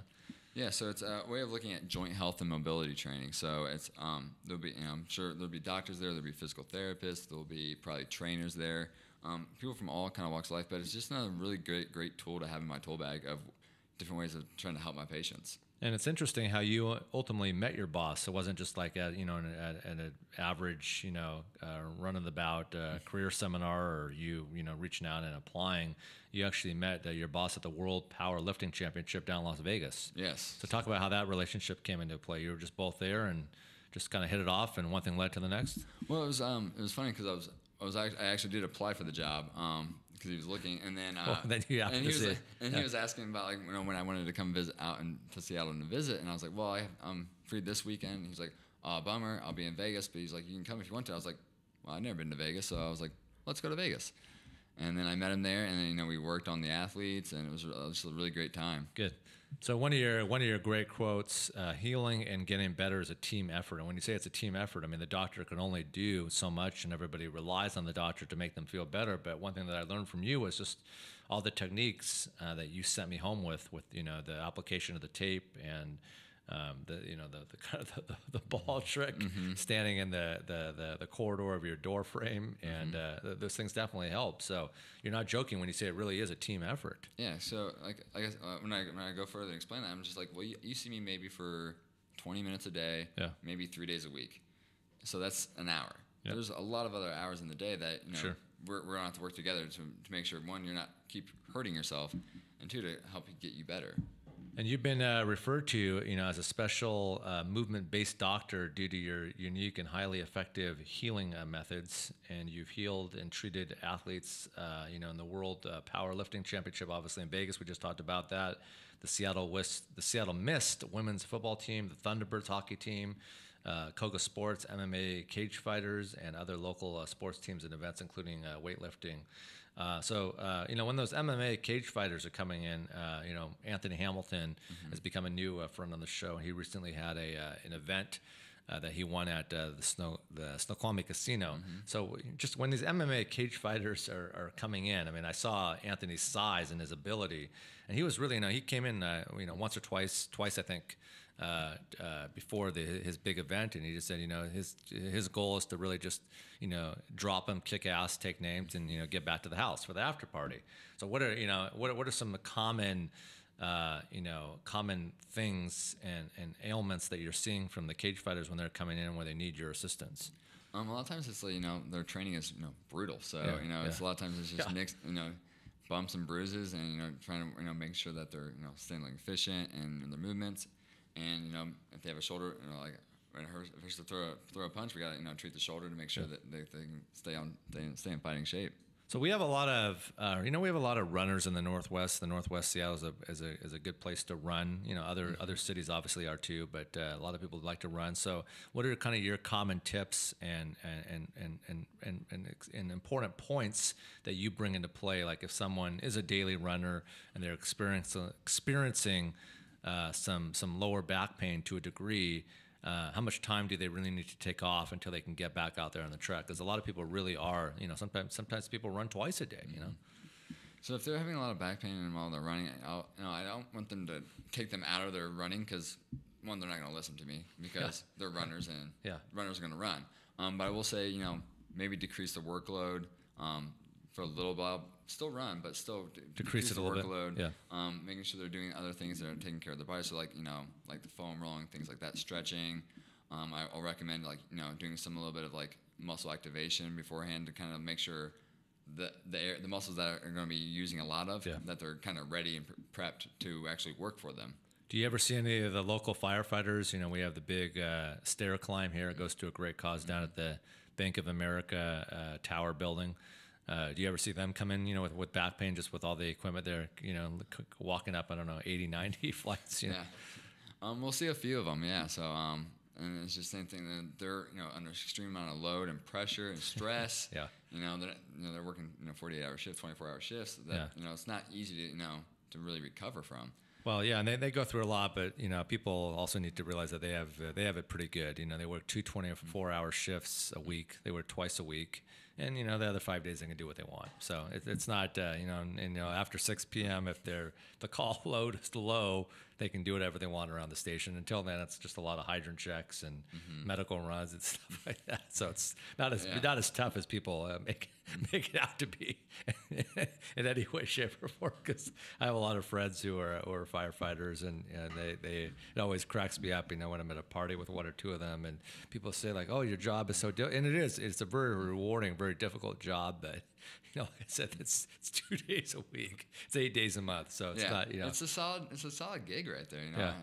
I wouldn't mind working 2 days a week. It'd be nice. You know, I think Seattle Fire receives, like 3,500 applicants a year, and they bring on about 25. So I know it's extremely difficult. Extremely difficult to get in. So what are some ways that people can reach out to you, Dr. Matt Kill, if they're experiencing, whatever pain they're experiencing, they want to come in. I can definitely tell you that it was definitely one of the best chiropractic visits that I've ever had. And believe me, I'm not just saying that. From your staff, I was in and out, didn't have to wait. A lot of times, when you go, you're sitting in a waiting room sometimes for 20 or 30 minutes. I walked in and I was seen, and I even showed up early. So, that says a lot just about the customer service. So talk about just how people can reach out to you in the clinic and get in to be seen. All right, so they can reach out to us on our Facebook page at facebook.com/Weber Chiropractic. They can check out our website at weberchiropractic.com, or they can give us a phone call at 425-889-2882. Great. Well, it's been a great half hour with you, man. I've learned a lot, and hopefully we can make this more of a reoccurring segment. I'm sure there's always things to be talking about, and maybe next time, feel free to, if you want, you can bring in your boss, you can bring in the staff, maybe give the staff an hour off. I mean, they'd probably love that. Yeah. They were just speaking to people that just sit in front of computers all day, just typing away. I mean, it's just that lower back pain. It's just that, got to have that good posture. And even when you're walking down the street today, you don't see people standing, nearly to the way they need to be standing, Yeah. So we'd love to be back on the show. It'd be great. Awesome. And tell some of those Seattle Mist players that they're welcome to come into, since you see a lot of them. And I think it'd be a good opportunity overall to bring in the crew and chiropractic and health and people's conditions that they're having to deal with affects a lot of people. So I want to thank you, man, for coming in today.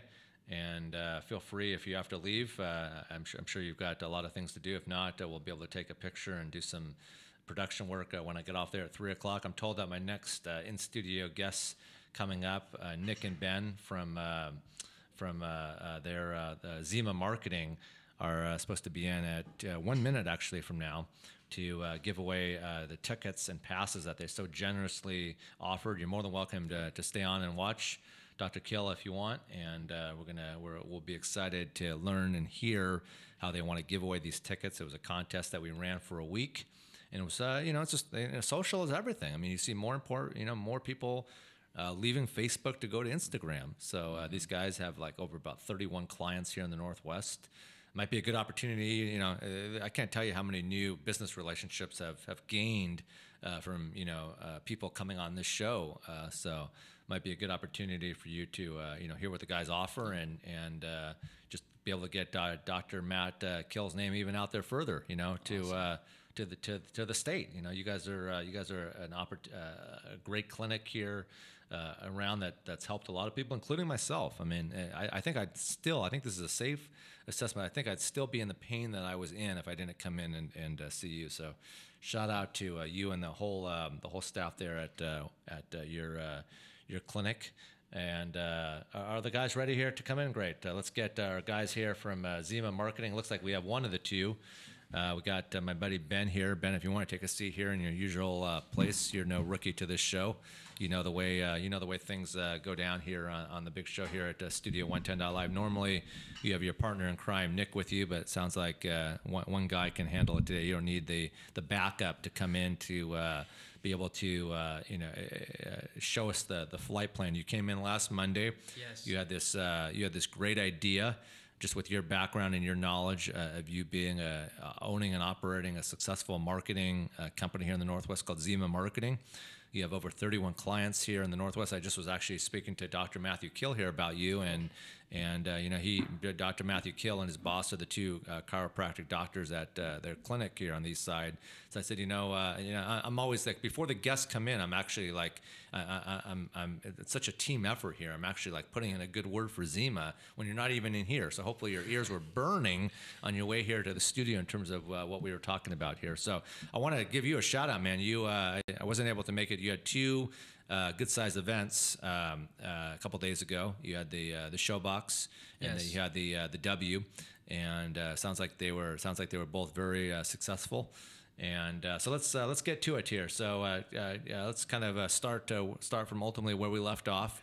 You came in last Monday a week ago, and you had this great idea, and we put it into pavement. And let's just kind of let the listening audience know what we're giving away today and how this all kind of came about. Yeah, so first of all, thank you for having me back on the show. It's anytime, man. Anytime. I know it's not too bad of a commute. So no, just right up the stairs. Yeah. Elevator. Yeah. So what we did is we had the idea of giving away some EDC tickets on behalf of Studio 110. I even put together some Facebook ads and ran some ad campaigns for that. So not just only did we have people coming from your listeners, but we also had people coming from other sources on the internet. We had 800 people, wow. Just a little over 800 subscribe to our list wow. And actually enter. And so then I went ahead and picked somebody who went ahead and put their email in and did the things we asked. So we have a winner ready. The tickets are getting close to being sold out at EDC, so it's pretty exciting that we're able to give some away to someone here in Seattle. Well, let's hold that. Well, let's not let the cat out of the bag too quick. This is just a radio trick Absolutely. that I've learned throughout my years of being on the air here in Seattle, representing the Northwest for about 20, 21 years now. So I'm sure everybody's listening out there, and I'm sure that the way that they found out was by actually listening to the program today. So absolutely. I don't want to let the cat out of the bag. So I'm always learning new things from you, man. I mean, you own and operate a successful with your team. Zima Marketing. Let's talk about when Zima Marketing came into place. What made you bring Zima Marketing into the workplace here in the Northwest? And then I want to hear more about your clients that you work with and the services that you offer. Yeah, so we actually started in Miami, Florida. Back at the time, I was in door-to-door sales, so I was doing that, which was a total grind. You can make a lot of money, but it is not really fun. Yeah. And so my business partner, Brennan, who's here, we both grew up in the Seattle, Bellevue area, always been a whiz with the internet, always been good at affiliate marketing, online advertising. I've always been good at connecting with people and making relationships happen. So we were like, hey, let's start a business. Let's do this together. So I was in Florida. I was going around doing B2B, actually just walking into businesses, trying to talk to business owners. After doing it for a couple of days, I ended up landing our first client, an e-commerce store that we worked with, and it was a great experience. Picked up some more business over there, still working with some clients down in Tampa Bay, and then decided to come back here just because that's where my family is. That's where I had all the connections, and I do appreciate Seattle. Yeah. So what year did it officially start? Officially, we started in the end of 2015. Okay, so it's been 3 years. The company's been up for 3 years right now, and you said your first client was who? My first client was a company called Funky Yoga. Funky Yoga. Yeah, so it's an e-commerce store for women's yoga apparel. And they're actually created, printed, and shipped all the clothing out of Miami, Florida. Wow. And then the guy also owns a bunch of yoga studios over there as well, so we did marketing for that. And talk about just what you did for them. Like when they reached out to you and you had those first initial meetings back in 2015, what did they want from Zima? Yeah, so one of the main things that he actually wanted was he wanted to grow his online following. So we used online advertising to get his brand in front of people, and then we used product giveaways and things like that to get them to engage. And so we were able to grow, I think in the first month we worked with him, we were able to actually get like almost 80,000 people to subscribe to his channel. It's which huge. That was our main focus. That was like our partnership was based on, if you can get me this many people, we'll continue working together. So we were like, this is what we have to do, main focus, and we made it happen. And that was primarily through Facebook ads, actually, that we were able to do that. That's rewarding. And who was the second client? That was your first client. Who was the second client that came on board? Yeah, so we did a dental office. Okay. So Sunrise Dental, work with some dentists, helping them get teeth cleaning and whitening people in. I think we did an offer where it was like, you get your first teeth cleaning for like $50 or something like that. That's a good deal. Something really, really cheap to drive traffic. And then obviously they provide great service. So the fact that they didn't make a lot of money on the teeth cleaning would come back later because people keep coming back for lifetime. Yeah, and let's just talk about the services that you are able to give back to existing clients and new clients that are reaching out to Zima Marketing for assistance. Whether you're a startup, on the tech side, on the fashion side, restaurant, lounges, hotels, just kind of the grid and the flight plan that you offer to people. Yeah, so depending on the business and their objective, we have a couple different things. But basically what we do is we use paid advertising, which is using basically money and then data to put your ads in front of people who are qualified or interested to purchase from you based on what they've been doing online. So it's not like we're guessing. It's like everything's tracked. We're looking at what they're doing, and we're saying, because you did this, this, and this last week, I'm going to show you this ad because you're looking for this service right now. And then we also use content, because the targeting side is the data side. It's kind of the boring side. While it is fascinating, content is what people engage with. So if you have that ad that's perfect and that person's ready to buy right now, but your ad is sucky, they're not going to buy. So we also have to have that side locked down. So we kind of take the two, put them together, and it creates a system that grows our customers' business. So from 2015 till 2018 now, you've done a lot of projects. You've had a lot of clients. I mean, 30 to 40, just to name a few. What would you say is just if you just kind of narrowed it down to just the top top experience in terms of you being able to show what you can do, from branding efforts to social awareness efforts to point-to-point executional opportunities? What would you say was the one thing that you've just really gained as a highlight since you opened up your new company? Obviously, you opened it up in Florida, then you brought it up here. But what would you think was just that one testimonial, that one occurrence that you're kind of known for and kind of excited about since 2015 till now? I think where we really started having our biggest success was with fitness and like physical therapy, things like that. It's because it's really easy to advertise that stuff because the people who want it, they're passionate about change. And so we actually had a circumstance where we were able to get 41 new clients into a physical therapist facility in 1 month. And all of those clients were actually something that they're able to monetize, and then they're able to bring them back in and like actually have reoccurring revenue from paying customers. And that came from doing educational videos and then retargeting the people who engage with those videos with an offer. Like basically it was like certain stretches that would help them out, and then retargeting those people who watched X amount with, hey, here's a free coupon to come in and get a massage or whatever it was something like that. Yep. And I've been in a lot of meetings with you too, just watching you and watching you illustrate and highlight and show just the different examinations and different offerings that you can offer to a company with whatever budget they're dealing with. And it's it's not a stressful experience. A lot of times today, when you sit down with a company, you'll just get pages and pages and pages of a heavy duty proposal. And who wants to read that? Who wants to read a book? Yeah. The face-to-face time and the good communication is where it's at today. Yeah. And if you have those instilled, and you have that good kind of proper messaging and communication opportunities within to be able to communicate properly, then everybody wins at the end of the day. So let's just take for example here, we have Dr. Matthew-Kill here from Weber Chiropractic here on the east side, and let's just take him for a prime example. I mean, here's a doctor.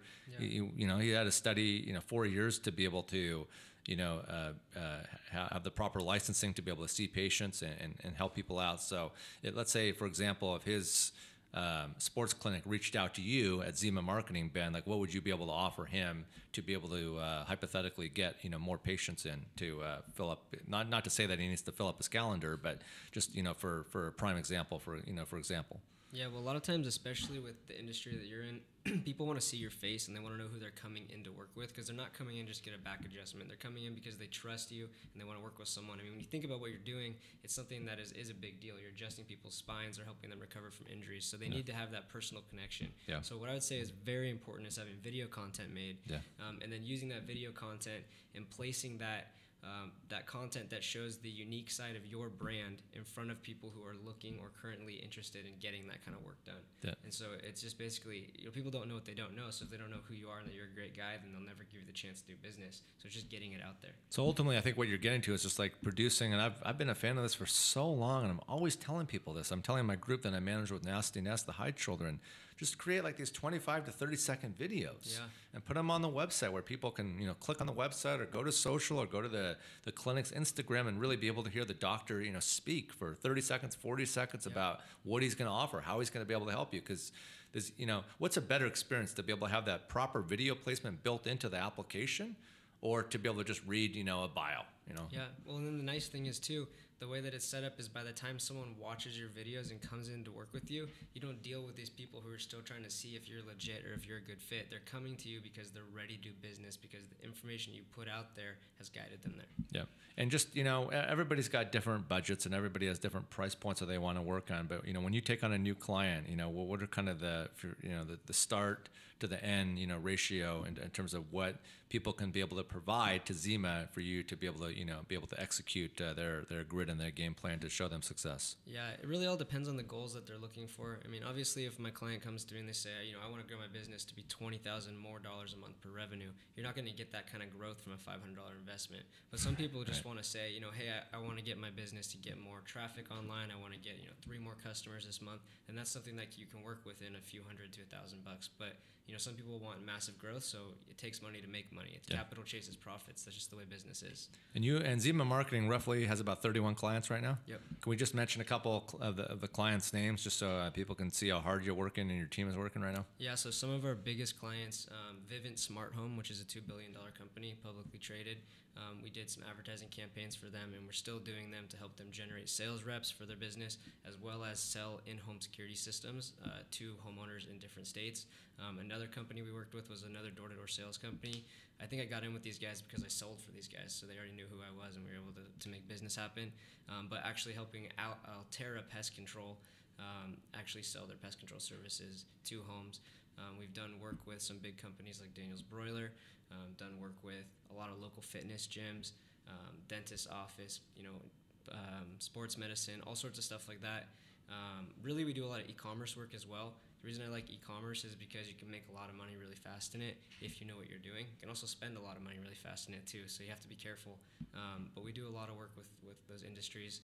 I really do like doing lead generation, so also Guaranteed Rate, which we just threw the event for. They own the naming rights to the White Sox Stadium. We rented out Showbox at the market for them. Also rented out W Hotel for a private after party. You actually came by for that, which was really great. Yeah, it was a great event. So let's kind of, I want to go back to the main reason that you're here in the studio. We did this big contest, and it was definitely our brains thinking alike here, just from how creative you have to be in radio to be able to give away these types of prizes. So talk about A, what we're giving away, and B, how we kind of formulated and put this thing into effect. And then in about 5 minutes or so, we'll announce the winner. Maybe we can get them on the air with us if they're available to come on real quick to congratulate them. But if not, no problem. Either way. Yeah, we so basically we announced the giveaway on your show here. And we had people go and do some steps like following and entering in their email and doing some things to get qualified for the giveaway. The giveaway is 2 EDC Las Vegas tickets. Wow. So that's the Electric Daisy Carnival. The tickets are about $1,000 for 2 passes, and I think they're almost sold out. So it was a pretty good sized giveaway. Thank you very much, man, for stepping up and offering this. And you said we had about over 800 applicants try to win these. Yep, so subscribers basically. And we went through and we auto-random picked one, so I have their name. I haven't reached out to them via phone yet. We have sent them an email. Okay.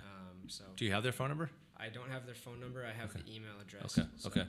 So should we announce that winner on the air, or should we send them a message saying that we have some good news to share with them, and then see if we can fit them in on tomorrow's show? What do you think would be a better thing to do? I think we should announce them on the air because the chances are that they're listening, since they probably heard it here. Okay, great. I think that's a great idea. So but then we can still maybe get them on to congratulate them too. Yeah, exactly. So all right. Well, I don't have a drum roll yet, but there's one more thing to add to the list here. So we guess that there's our drum roll here from Erica, and the floor is all yours. So we had over 800 people. Thank you very much. We had over 800 people try to win this very high caliber, amazing prize. Thanks to Zima Marketing, Ben, Nick, and his whole crew that are doing a lot of wonderful things out here for a lot of companies and e-commerce and the real estate and everything in conjunction within. So I want to personally thank you again, man, for let this be the first of many more to come. Hopefully you found it just in all your experience, I think this is a good question. In all the years of experience that you've been doing this, are you happy with the ending result? Yeah. Is 800 a good number to achieve, and for 1 week when you've been on the air for about 2 months? Think about it, that's like 100 people a day, so that's pretty good. That's pretty good. Okay, good. Yeah. So I wanted to hear that from a pro like yourself. So if you're happy with it, then I'm happy. Yeah, so. especially because it wasn't like we put a ton of money into advertising this either. So It's kind of organic. It's posting it out there, sharing it with people. So I think the fact that you have a cool show, it's a cool prize, that probably helped with those things. Good. But yeah, 800 is a good number. Great. Well, I'm happy to hear that. All right, so let's announce the winner here. Hopefully they're watching and listening. And if they're not, can we ask them if they actually didn't watch and listen? Should we say, okay, you didn't win them, then choose another winner, or we're stuck giving them to them? I think that's kind of a question that I'm not sure how to answer. All right. I feel like we should give it to a listener, but I also feel like if we tell someone they win something, you kind of got to stick with that. No, of course. I'm just saying that, like, I thought we could, make them a little bit nervous for a second. Like, be honest. Like, I'm not saying we need to pull out a polygraph, but, did they actually watch and listen to the live show? Are they there, like, around the water cooler part of the office, waiting for bated breath here to see if their name is being announced? And if not, then, it's their lucky day. But in the future, they definitely need to be listening and watching the show in order to win the prizes, I think. I absolutely agree with that. There you go. So please announce the big winner's name and where they're from, and hopefully they're a cool person, male or female. So. Yep. So the winner was Corey Burning from Ballard, Washington. Nice, Seattle area. nice. So a local winner. Yep, local winner. Because it could have easily been someone. We're a national show, so it could have been someone from Portland. It could have been someone from Vegas. Yep. And so I actually looked up Corey, and he works locally. I looked him up on Facebook. Just did some recon. He works locally at a pretty big restaurant as a bartender in Seattle. Okay. Looks like he has a girlfriend, so probably he could take her. Good. And I think that'd be cool. And hopefully they have good food there. So next time maybe you and I stop in, we get the crew to go out there. We'll have a nice dinner there, and we can talk about the experience. And the bar needs to put it all over their social too. I'm sure, like the marketing guru that you are. I'm sure you. Now that he's the winner, I'm sure that it'll be the billboard right when you walk in there. Studio 110.live with Dirty Harry, and of course Zima Marketing gave me these $1,000 plus. I mean. That's a big prize. I've joked about this, but it's really a reality. I mean, there's a lot of brands out there that you're lucky if you get a T-shirt. Yeah. I mean, you're lucky if you get a T-shirt. These are passes to a big festival coming up. So thank you again, man, for stepping up. And let's announce that winner's name again. Yeah, Corey Burning. Corey Burning. Mm-hmm. And where does he work? Should I say it on there, you think? Yeah, why not? Let's give the place a plug. I haven't talked to him yet, so it was Ray's Boathouse. Ray's Boathouse. I like that place. Yeah, which is a big place. I just messaged him on Facebook and I sent him an email. So. Well, there you go. Yeah. Well, now let him tell his boss that Ray's got a big shout out today and 800 people. So there'll be plenty more opportunities to do a lot more prizing on this show. Yeah. We do a lot of live broadcasts coming up this summer at the Seafair Sunday, Paradisio, Hempfest, Levi Lyon, who's got a big bus with a stage on the top. Looking forward to broadcasting on top of that and getting a DJ up there and getting some pretty girls to help, spread the awareness that Dirty Harry is there to stay. Well, for a couple of days, but until we head back to the studio. So, man, big shout out to Ben and Nick from Zima Marketing stepping up, giving us this wonderful opportunity. I'm happy that you guys are happy with the results. Yeah. And it should definitely be a lot more fun opportunities here in the near future. Super excited about the partnership. What are some ways that people can reach out to you or your staff that they want to talk to you? Maybe a new business opening up, a new bar, a new lounge, and they need Zima's. Really do need Zima's help to get the ball rolling. Yeah. So if you go to our website, zimamarketing.com, there's a couple categories. If you scroll down after the main section right there. And it actually has different forms that you can fill out depending on what you want. So if you want a website, there's a different form. If you want branding, there's a different form. If you want online ads, there's a different form.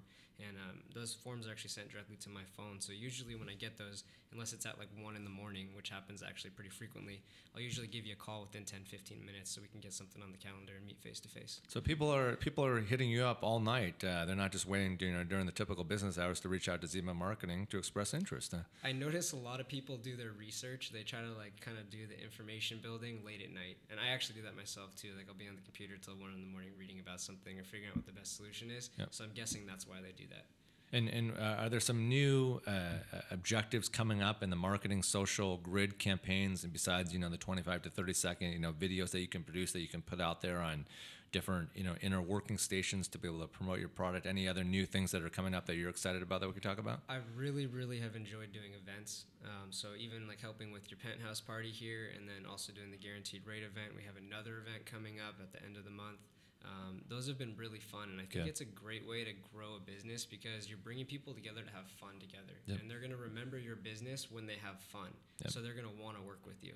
And it's also cool because it's a lot of freaking work to put this stuff together, but then as the person who's helping to do it, you see everyone together smiling, having fun. You're like, okay, that was worth it. And it's probably good to talk to them when they're drunk too, because then it's probably when they really agree. Like have a contract in the back of your pocket, they're half drunk. Just sign right here, and then we'll touch base on Monday. So it's probably a nightmare for some people. That's why they call you Dirty Harry. Yeah. Just probably a nightmare for some people to say, oh God, did I sign that? I mean, Zima, of course, top notch, but did I sign at the dotted line and screw up? So, but that all those things go. We're just having fun here on the show. So, out of all the projects that you're currently working on, which one are you the most excited about, and which one is keeping you up at 3 a.m? Thinking about new ways to get creative to help the brand out? I really have enjoyed working with Viral Media, which are some of the video guys we have down in LA, and they actually have their complete own business, but they do really great work working down with a lot of rappers. They do I met them. Yep. Black Beatles, they do Swale, they do like a lot of those guys, and so it's been fun because they're using these videos and they're creating them, and then we're advertising them. Okay. And for me, that's really cool, creative projects. Good.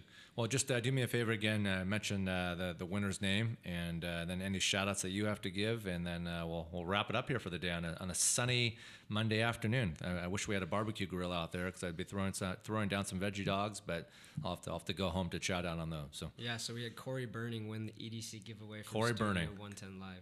Good. Yep. So Corey, make sure you get in touch with us. We sent you a Facebook message. We sent you an email.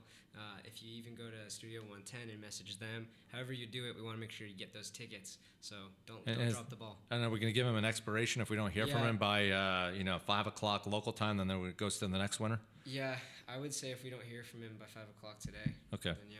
All right, and don't be like a typical winner. I've had to deal with so many winners throughout my life, and look, I love them all, but I've had to deal with winners. You give them a frickin' backstage pass to like a music festival, like a summer jam, and then they ask for more.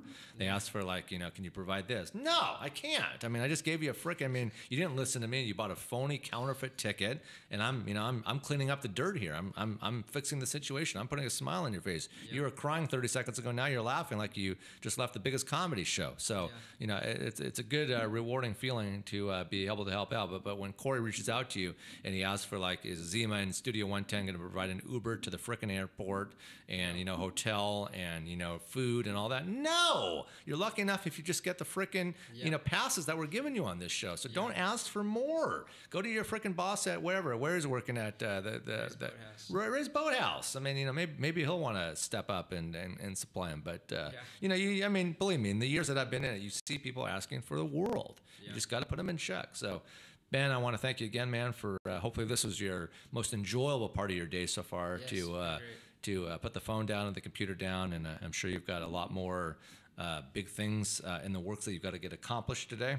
And we'll look forward to keeping in contact like we always do. Thank you again, Zima Marketing, for stepping up to the plate. Dr. Matthew Kill, hopefully it was a great experience. If you had a choice to be on a radio show like this with me Monday through Friday, or seeing patients and whacking out their backs for them, what would you choose? Tough decision, but I would pick the patients. Sorry. Patients. All right, no problem. I mean, that's why you're a good doctor. Yeah, that's right. I love them. That's why you're a good doctor, and that's why Weber is it's fortunate to have you. But looking forward to having you both in. I also want to thank my first in-studio guest today, Dr. Paul Anderson, the CEO of Anderson Medical Group. He's got a great book out right now, a doctor who's been on the scene out here for a long time. I want to thank my show sponsor, Ryan Conley from FutureNet. Came in today, and congratulations to him, man. His coin through FutureNet, the Futuro coin, started off like at $3 or $4, and it's up to like 35 or 36 right now. So big ups to Ryan Conley and his team here, and just super excited, man. Super excited for a lot of big things in the works happening here, and we'll be back at it like we do Monday through Friday, 1 to 3 Pacific Standard Time, and we're going to go enjoy the weather now and get some good productive business done here at Studio 110.live. So until tomorrow, we will see you tomorrow. Thank you for watching and listening to the show today. Thank you to all my guests that were in the studio with me today, and we'll see you tomorrow, 1 o'clock Pacific Standard Time. Have a wonderful rest of the afternoon. Good night, y'all.